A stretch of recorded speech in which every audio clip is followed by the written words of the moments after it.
बहुत समय पहले अयोध्या में राजा हरिश्चंद्र नाम के एक महान और धर्मपरायण राजा राज करते थे। वे हमेशा सत्य बोलते थे, न्याय करते थे और धर्म के मार्ग पर चलते थे। उनके राज्य में कोई दुखी नहीं था और प्रजा उन्हें भगवान की तरह मानती थी।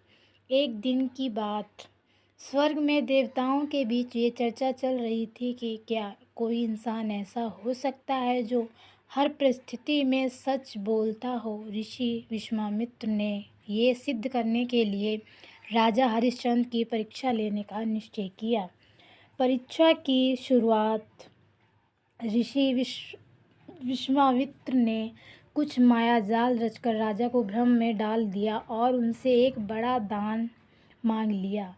राजा ने वचन दे दिया क्योंकि वे कभी भी वचन से पीछे नहीं हटते थे। अब ऋषि ने कहा, राजन, आपने वचन दिया है, अब अपना सारा राज्य, धन और वैभव मुझे दान करें।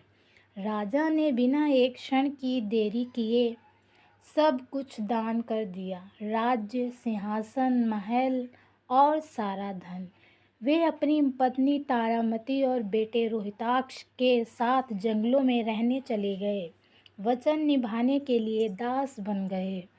फिर ऋषि ने कहा कि दान में दिया गया धन अभी पूरा नहीं हुआ।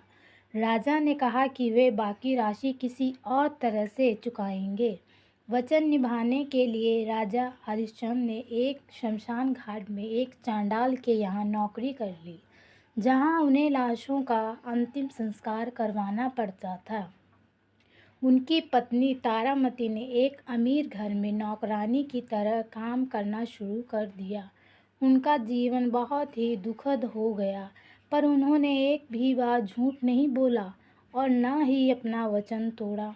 उनकी पत्नी तारामती ने एक अमीर घर में नौकरानी की तरह काम करना शुरू कर दिया। उनका जीवन बहुत ही दुखद हो गया, पर उन्होंने एक भी बार झूठ नहीं बोला और न ही अपना वचन तोड़ा। एक दिन उनका बेटा रोहिताक्ष सांप के काटने से मर गया। तारामती अपने बेटे की लाश लेकर शमशान घाट पहुंची, जहां खुद उनके पति राजा हरिश्चंद्र रखवाले थे, लेकिन उन्होंने को पहचाना नहीं क्योंकि नियम के अनुसार वे सिर्फ कर्मचारी थे।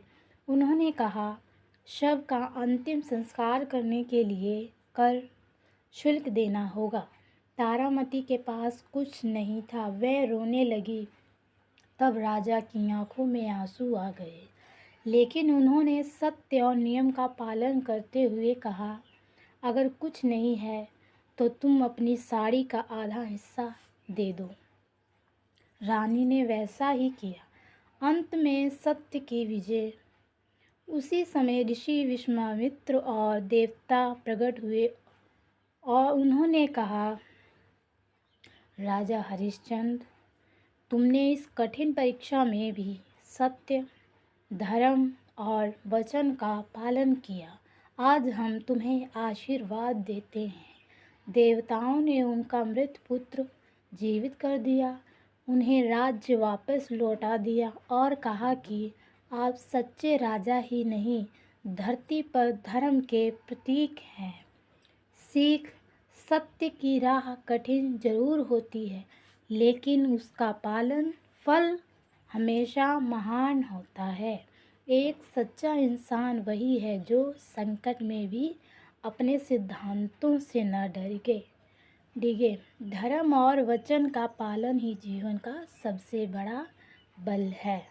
कहानी अच्छी लगी हो तो लाइक करें, कमेंट करें, शेयर करें, चैनल को सब्सक्राइब करें। धन्यवाद।